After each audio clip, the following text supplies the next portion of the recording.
着它的牦牛，驰骋在墙头草地撒野。绿松石玛瑙穿成一件，耳朵擦着高山美图，难过的自言自语半天。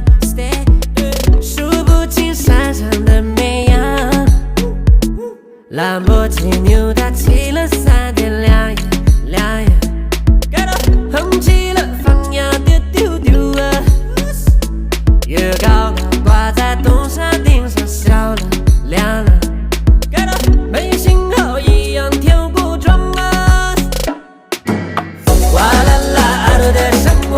哇啦啦，就这么自在，哇啦啦，奶茶嘎嘣脆，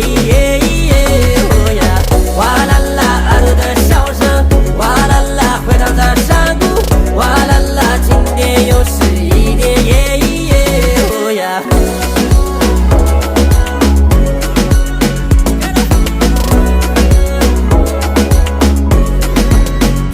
耳朵盼着他的回来，趟山坡对牛弹琴好久，忘记了所有家里方言。耳朵不太相信命运，倔强的像一头牦牛，要等待种满一辈子耶。说有一颗种子在他心里开始发芽，说打了个电话卖掉所有的牦牛，说这一天铸成打破所有的沉默。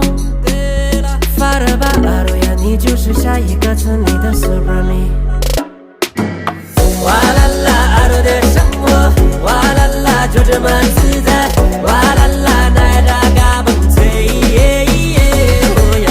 哇啦啦，阿鲁的笑声，哇啦啦，回荡在山谷，哇啦啦，今天又是一天，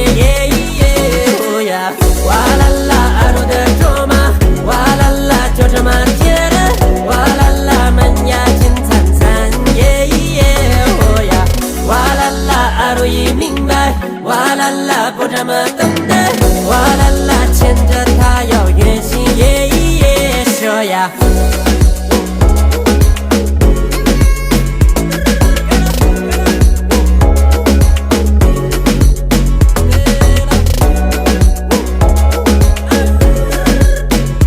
发了吧，阿鲁呀，你就是下一个村里的 Super Me。There's no